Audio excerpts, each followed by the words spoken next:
ஒரு சில சிறுகதைகள் படித்த உடனே எப்படா இவங்களால இப்படி எழுத முடிஞ்சது அப்படின்னு நம்மளை யோசிக்க வைக்கும். அப்படியான சிறுகதை தான் இருவர் கண்ட ஒரே கனவு அப்படின்னு சொல்லக்கூடிய இந்த சிறுகதை. அழகிரிசாமி அவர்கள் ரொம்ப நேர்த்தியாக இந்த சிறுகதை எழுதியிருப்பார். அழகிரிசாமியை பொறுத்தளவுக்கு பார்த்தீங்கன்னா நிறைய சிறுகதைகள் எழுதியிருக்கிறாரு. அவருடைய சிறுகதைகளுடைய தன்மை எப்படி இருக்குன்னா, ஒரு அசுரத்தனமான ஒரு விஷயத்த ரொம்ப எளிமையாக சொல்லிட்டு போயிருப்பார். அதுதான் அழகிரிசாமி அவர்களுடைய சிறப்பு. கிட்டத்தட்ட இந்த தமிழ் உலகம் சிறுகதை ஆசிரியர்களை எந்த அளவுக்கு நினைவில் வச்சிருக்கு அப்படின்னு கேட்டால், கடந்த ஆண்டு பார்த்தீங்கன்னா அவருக்கான நூற்றாண்டு. அதை கூட நம்ம ஞாபகத்தில் இல்லை அப்படிங்கிறது தான் வருந்த தகுந்த விஷயம். ஏன்னா தமிழ் கூறு நல்லுலகம் எழுத்தாளர்களுக்கு பெரிய அளவுக்கு மதிப்பு கொடுக்குதா அப்படின்னு கேட்டால் அது ஒரு கேள்விக்குறி தான். இந்த சிறுகதையில் பார்த்தீங்கன்னா ரொம்ப எளிமையான கதாபாத்திரங்கள் தான். ஒன்று வெள்ளையம்மா, அவங்களுக்குரிய 2 பசங்க, எய்த்த வீட்டுக்காரராக இருக்கக்கூடிய வேலப்பன் அவங்களுடைய மனைவி, அதே மாதிரி அந்த வீட்டுக்கு கொடுத்துருக்கக்கூடிய முதலாளி அம்மா. இவர்கள் தான், இவ்வளோதான் கதையே. ஒரு 6-7 பேரை சுற்றி நடக்கக்கூடிய ஒரு சிறுகதையாகத்தான் இந்த சிறுகதை இருக்கு. என்ன அப்படின்னு பார்த்தீங்கன்னா, இதை ஒரு 50 வருஷத்துக்கு முன்னாடி கற்பனை பண்ணிக்கோங்க. 50-60 வருஷத்துக்கு முன்னாடி அந்த காலத்தில் விதவைகள் அப்படின்னு சொன்னால், அதாவது கைம்பெண்கள் பார்த்தீங்கன்னா வெள்ளைச்சேலை அணிகிறது அப்படிங்கிறது வழக்கமாக இருந்திருக்கு. அது மாதிரியான ஒரு விதவை தான் வெள்ளையம்மா. அவங்களுக்குன்னு சொந்தமாக வீடெல்லாம் கிடையாதுங்க. அந்த காலத்தில் என்ன பண்ணுவாங்க அப்படின்னா, வீடு இல்லாதவங்க யாராவது ஒருத்தவங்க வீடு வச்சுருந்தாங்க அப்படின்னா அவங்க வீட்டில் இருக்கக்கூடிய மாட்டு தொழுவத்தில் வந்து தங்கிப்பாங்க. அதுக்கு ஒரு சிலர் வந்து வாடகை வசூல் பண்ணுறது இருந்திருக்கு. ஒரு சிலர் என்ன பண்ணுவாங்க அப்படின்னா, எங்கள் வீட்டு வேலைகளை மட்டும் செஞ்சு கொடுத்துருங்க, நீங்கள் அங்கே இலவசமாக தங்கிக்கலாம் அப்படின்னு சொல்லிடுவாங்க. அப்படியான ஒரு சூழலில் தான் வெள்ளையம்மாள் வந்து தன்னுடைய முதலாளி வீட்டில் மாட்டு தொழுவத்தில் 2 பசங்களோட தங்கியிருக்கக்கூடிய சூழல் பார்க்குறோம். இதில் இன்னொரு விஷயம் என்ன அப்படின்னா, கூலி வேலைக்கு வெள்ளையம்மா வந்து சில நாட்கள் போகிறது உண்டு. சில நாட்களில் பார்த்தீங்கன்னா முதலாளி வீட்டிலேருந்து அழைப்பு வரும், வீட்டு வேலை செய்கிறதுக்கான அழைப்பு. அந்த வீட்டு வேலை செய்யக்கூடிய நாளில் கூலி வேலைக்கு போக முடியாது. அன்றைக்கி நாள் 2-3 நாளைக்குரிய சம்பளம் ஒன்றும் இல்லாமல் போயிடும். என்னென்னா தங்குறதுக்கு இடம் கொடுத்துருக்குறாங்கல்ல, வாடகை கொடுக்கறது இல்லை அப்படிங்கிறதுனால தங்க இடம் கொடுத்துருக்காங்க அப்படிங்கிற காரணத்தினால ஒரு 3 நாள் 4 நாள் வந்து அவங்க வேலை வாங்கிப்பாங்க.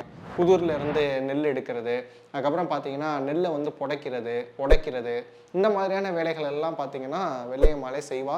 ஆனால் அதுலேருந்து கொஞ்சம் கூட அவங்க வந்து கொடுத்து விட மாட்டாங்க. இவளுக்கான சாப்பாட்டுக்கு அப்படின்னு சொல்லி கொடுக்க மாட்டாங்க. அவங்கள பொறுத்தளவுக்கு என்ன அப்படின்னா, நாங்கள் தான் உனக்கு தங்குறக்கு இடம் கொடுத்துருக்கோம்ல, இது எவ்வளோ பெரிய விஷயம் அப்படின்னு சொல்லி அவங்க நினச்சிப்பாங்க. அப்படிப்பட்ட ஒரு வீடு தான் இந்த முதலாளியம்மா வீடு. இப்போ என்ன ஆகுது அப்படின்னா, ரொம்ப நாளாக ஒரு 4-5 நாளாக கூலி வேலைக்கு வெள்ளையம்மாவை கூப்பிட்டுட்டு இருக்கிறாங்க. ஆனால் வெள்ளையம்மாவால் கூலி வேலைக்கு போக முடியாத ஒரு சூழல். என்ன அப்படின்னு கேட்டிங்கன்னா, அவள் கட்டியிருக்கக்கூடிய வெள்ளை புடவை இருக்கு இல்லையா, அந்த வெள்ளை புடவைக்கு மாற்று புடவை இல்லைங்க, இன்னொரு ட்ரெஸ்ஸு இல்லை. அப்படியான மாற்று புடவை இல்லாதனால துவைச்சு காய வச்சிருக்கிறா. அப்படி காய வச்சிருக்கக்கூடிய அந்த சூழலில் இவருக்கு உடம்பு முடியாமல் போயிடுது. அந்த ஓலை குடிசை, அந்த குடிசை மாட்டுத் தொழுவத்தில் இருக்கக்கூடிய இடத்துல ரொம்ப காய்ச்சல் வேற அடிக்குது, உடம்பு முடியாமல் போயிடுது. இதில் இவளுடைய வெள்ளை சேலை வேற துவைச்சு காய போட்டுருக்கிறா. அப்படிங்கிற ஒரு சூழலில் தான் இந்த கதையே ஆரம்பிக்குது. இப்படி ஆரம்பிக்கிறப்ப அந்த 2 பசங்களும் ரொம்ப பாவம். என்னன்னா ரொம்ப பசி, ஒரு 4-5 நாளாக வந்து சாப்பிடவே இல்லை, கொடுமையான பசியில் இருக்கிறானுங்க. அது வரைக்கும் அழுது தவிக்கிறானுங்க, அம்மாவை போட்டு அனத்தி எடுக்கிறானுங்க. சாப்பாடு பசிக்குது, ஏதாவது கொடுமா, ஏதாவது இருக்கா பாருமா அப்படின்னு சொல்லிட்டு. இந்த மாதிரியான நேரங்களில் வெள்ளையம்மா நல்லா இருந்தா அப்படின்னா கூலி வேலைக்கு போயிட்டு அதில் கிடைக்கிற எதையாவது ஒன்று வச்சு பிள்ளைகளுக்கு சாப்பாடு போட்டுருவா. ஆனால் இந்த நேரத்தில் அவளுக்கு உடம்பு முடியாமல் இருக்கிறதுனால அதுவும் பண்ண முடியலை.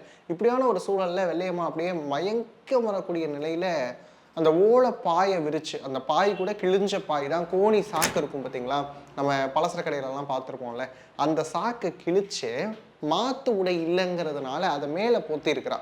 வேறு எந்த உடையும் இல்லாத காரணத்தினால அந்த கோணி சாக்கை கிழிச்சு தான் மேலே பொத்தி இருக்கிறா. அப்படியான ஒரு சூழல். இந்த 2 பசங்களும் அழுது தவிக்கிறானுங்க, சாப்பாடே இல்லைன்னு சொல்லிட்டு ரோட்டுக்கு வந்துடுறானுங்க. வந்த பிறகாக பார்த்தீங்கன்னா எய்த்தாப்பில் வேலப்பன் அப்படின்னு ஒருத்தர் குடியிருக்கிறாரு. உங்கள் வீட்டுக்கு எய்த்தாப்பில் இருக்கக்கூடிய வீடு வேலப்பனுடைய வீடு. அவர் பார்க்குறாரு, என்னடா பசங்களா என்னடா பண்ணுறீங்க, இப்படி குத்த வச்சுட்டு உட்காந்துருக்கீங்களே நடு ரோட்டில், என்னடா பண்ணுறீங்க அப்படின்னு கேட்குறாரு. அவர் ஒரு 2-3 நாளைக்கு முன்னாடி அந்த தொழுவம் பக்கமாக போகிறப்ப வெள்ளையம்மாவுக்கு முடியாமல் இருக்கே அப்படிங்கிற மாதிரி, என்னவா உனக்கு முடியலையா அப்படின்னு கேட்குறாரு. அவள் தன்னுடைய ஈன குரலில் ஏதோ ஒரு பதில் சொல்லியிருக்கிறா. அது இவர் காதில் விழுகவும் இல்லை, இவரும் அதுக்கடுத்து கேட்கவே இல்லை. அதனால் பசங்க கிட்ட கேட்குறாரு, என்னடா உங்கள் அம்மாவுக்கு இப்போ உடம்பு தேவையில்லையா அப்படின்னு கேட்குறாரு. இந்த பசங்க வாயே திறக்கல. அடுத்து அவர் என்ன கேட்குறாரு, கஞ்சி கிஞ்சி குடிக்கிறீங்களாடா அப்படின்னு கேட்ட உடனே அந்த சின்ன பையன் சரிங்கிறான். உடனே அவர் சொல்கிறாரு, கஞ்சின்னு சொன்னால் மட்டும்தான் பசங்க வாயிலிருந்து வார்த்தையே வருது அப்படின்னு சொல்லிட்டு, வாங்கடா வீட்டுக்கு அப்படின்னு சொல்லி அந்த 2 பசங்களையும் தன்னோட வீட்டுக்கு கூட்டிகிட்டு போகிறாரு.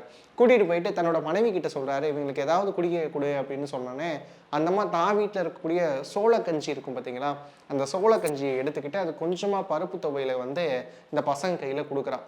கொடுத்த உடனே இந்த சின்னவன் என்ன பண்ணுறான், உடனே வாங்கிக்கிறான். பெரியவனுக்கு இது சுத்தமாக பிடிக்கல. அம்மா என்ன சொல்லி வளர்த்துருக்குறான் நம்மளை, யார் வீட்லேயும் போய் எதுவும் கேட்கக்கூடாது, எந்த ஒரு இரவலும் வாங்கக்கூடாது, அடுத்தவங்க வீட்டில் போய் சாப்பாடு கேட்குறியா அப்படிங்கிற ஒரு உணர்வு அவனுக்குள்ளே இருக்குது. அப்போ அந்த சின்னவன் என்ன பண்ணுறான், நாங்கள் இங்கே குடிக்கல, நான் அங்கே கொண்டு போயிட்டு குடிச்சு கொண்டு வரேன் அப்படிங்கிறான்.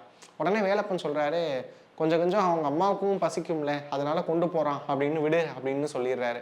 இவனுக்கு கொண்டு போகிறதுக்குள்ளேயே ரோட்டில் சின்ன தகராறு ஏற்படுது அண்ணனுக்கும் தம்பிக்கும். நம்ம அம்மா தான் எங்கேயுமே வாங்கக்கூடாதுன்னு சொல்லியிருக்காள், நீ ஏன் இப்படி வாங்கிட்டு வர, அவளுக்கு தெரிஞ்சா திட்டுவா, உன்னதான் அடிக்க போகிறா அப்படின்னு சொல்லி இந்த சண்டையில் என்ன பண்ணிடுறானுங்க, கொடுத்துருந்த அந்த கொஞ்சம் கஞ்சியையும் உடச்சி கீழே போட்டுறானுங்க. கீழே போட்டதில் அந்த மண்பானை உடஞ்சிருது, கஞ்சி கீழே சிந்திடுது. சின்ன பையன் அந்த கொஞ்சமாக குடித்தான் இல்லையா, அதை மட்டும் வச்சுட்டு அடுத்து என்ன பண்ணுறதுன்னு தெரியல, கீழே போட்டு உடச்சாச்சு.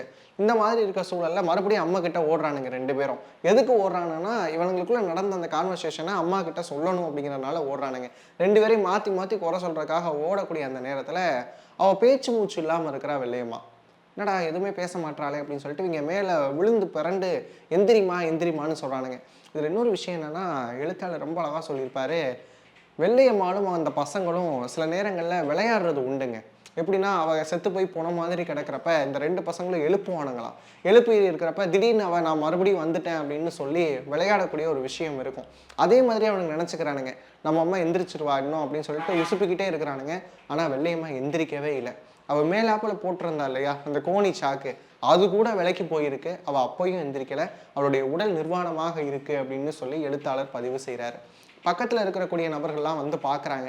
பார்த்துட்டு அதில் ஒருத்தர் என்ன பண்ணுறாரு அப்படின்னா, வெள்ளைச்சேலை புதுசாக ஒன்று வாங்கிட்டு வராரு. அவங்க அம்மா இறந்துட்டாங்கன்ற உணர்வு கூட இந்த பசங்களுக்கு அப்போ புரியலை. புரியாமல், பாரு அம்மைக்கு மட்டும் புது சேலை கிடச்சிருக்கு, நமக்கெல்லாம் இப்படி கிடைக்குமா அப்படின்ற ஒரு மனசு தான் அவங்களுக்குள்ளே இருக்குது. இப்படியான சூழலில் என்ன ஆகுதுன்னா, அந்த முதலாளி அம்மா சரி 2-3 நாளாக கூப்பிட்டுட்டே இருந்தோம், இப்போ தான் வேலை பார்க்கல, இருந்தாலும் இந்த ஈம காரியம் எல்லாம் நம்ம வீட்டிலேயே நடக்கட்டும் அப்படின்ற ஒரு பெருந்தன்மையோடு விட்டுறா. இந்த மாதிரியான ஒரு சூழலில் தான் வேலப்பன் வந்து இந்த 2 பசங்களையும் தன்னோட வீட்டுக்கு கூட்டிகிட்டு போகிறாரு. கூட்டிகிட்டு போயதுக்கப்புறம் என்னன்னு பார்த்தீங்கன்னா, ஈம காரியங்கள் எல்லாம் நடக்குது. சுடுகாட்டுக்கு கூட்டிகிட்டு போகிறாங்க. ஊராரே வந்து வெள்ளையம்மாளுடைய ஈம காரியத்தை எல்லாம் செய்யக்கூடிய மரபு பார்க்குறோம். பண்ணதுக்கப்புறம் இந்த 2 பசங்களையும் வேலப்பன் தன்னுடைய வீட்டில் தங்க வச்சிருக்கிறாரு. அந்த இரவு இந்த 2 பசங்களுக்கும் ரொம்ப புதிய இரவாக இருக்குது. அம்மா வருவாளா மாட்டாளாங்கிறதெல்லாம் தெரியாது அவங்களுக்கு. அம்மா வந்துருவா அப்படின்னு வேலப்பனுடைய மனைவி சொல்லியிருப்பா. உங்கள் அம்மா இப்போ வெளியூருக்கு போயிருக்கிறா, இனி வந்துருவா அப்படின்றத மட்டும் சொன்னனால பசங்க இங்கே தங்குறதுக்கு ஒத்துப்பானுங்க. அது வரைக்கும் பார்த்தீங்கன்னா மாட்டு தொழுவோம், இந்த சாணியினுடைய வாடை இருக்கும்ல, அந்த வாடையிலே இருந்துட்டு அவனுங்க அந்த கோணி சாக்கை விரித்து இப்படி தான் படுத்தது உண்டு. ஆனால் அன்னைக்கு பார்த்தீங்கன்னா புது பாய், அந்த பாயில் தலகாணிலாம் போட்டு, அது மட்டும் இல்லாமல் பொத்திக்கிறதுக்கு ஒரு வேட்டியும் கொடுத்துருக்குறாங்க. இந்த 2 வேட்டியும் அவனுங்க மேலே பொத்திட்டு அப்படியே தூங்கிக்கிட்டு இருக்கக்கூடிய அந்த நேரத்தில் 2 பேரும் திடீர்னு அலறி எந்திரிக்கிறானுங்க, அம்மா அப்படின்னு கத்திட்டு. எந்திரிச்ச உடனே வேலப்பன் என்ன சொல்கிறாரு அப்படின்னா, ஏதாவது கனவு கண்டிருக்க போகிறானுங்க அப்படின்னு சொல்கிறாரு. உண்மையிலேயே அவங்களுக்கு ஒரு கனவு தான் வந்திருக்கு அந்த 2 பசங்களுக்கும். அந்த 2 பசங்களுடைய கனவுலையும் என்ன வந்ததுன்னு பார்த்தீங்கன்னா, அவங்க அம்மா அன்னைக்கு கட்டியிருந்த வெள்ளைச்சேலையோட வரா. இந்த புது சேலை கட்டி அடக்கம் பண்ணாங்க இல்லையா, அந்த சேலையோடைய வரா. வந்துட்டு அந்த பசங்க குளிரில் நடுங்கிக்கிட்டு இருக்கானுங்க. மேலாப்பில் பொத்தி இருக்கக்கூடிய அந்த வேட்டியும் நழுவி போயிருது, வெறும் கோமணத்தோடு கிடக்கிறானுங்க.